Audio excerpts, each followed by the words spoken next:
Welcome to the Bookshelf Challenge, where I challenge myself to read all of the books on my bookshelf.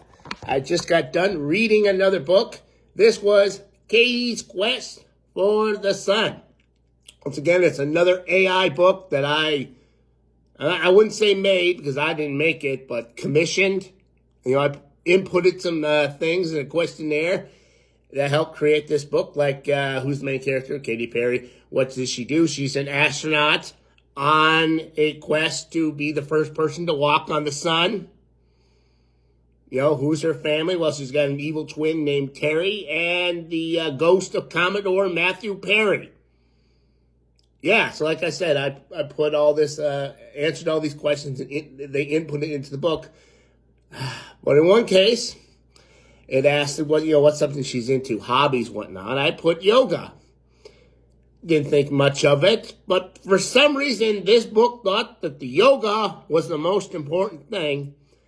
And every chapter, and I mean every chapter, is dedicated to Katy Perry and her friends. Gayle King, Jeff Bezos' girlfriend, and Ryan Seacrest, and octopus creature named blah, blah, blah, doing yoga. Every chapter is them doing yoga, because they think it'll unlock powers to get them to the sun. I didn't ask for that much yoga, but that's all I got. 20 chapters of yoga. The story about them going to the sun so she could be the first person to walk on it, not important to the AI, but the yoga was.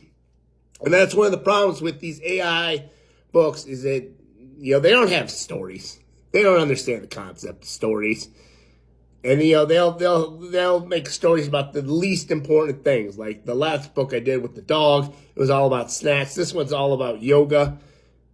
Like I said, it's like they don't explain why they're going to the sun. They don't explain how they're going to the sun. I know it's fiction, but still, how do you get from Earth to sun? How are they going to walk on the sun? It's like a fictional world. How does it work? And then, like I said, I think that's just a problem with the AI. Aside from that, it was okay. Like I said, I'm not going to review it too much because you're never going to read this book. This is a book I had made for my brother, not the one who I got the dog book for the other one, right? So it's just going to be him reading it, none of you. But as far as, the product, I feel like the novelty is wearing off with these AI books. Once again, it just doesn't know they don't know how to tell a story. It's like there's no concept of getting from plot A to plot B. It's just small little vignettes every chapter about the most inconsequential of shit. And, there's a lot of continuity errors that come up. Like, you have characters that they introduce and then they just kind of disappear. They're on a spaceship, so, like, what happens to them? They have visitors, too. But it's never like they explain that they dock with other ships or, they beam in. And that's another thing with the AI. I would say that if someone was writing this, they might think of these things, but AI doesn't. So, I'm kind of on the fence of whether or not I'll continue making more or commissioning more of these AI books. I have 2 more that I had done already, gifts from my nephews, and I'm going to read them before I give them away. So I'll give you reviews on those. And that's it.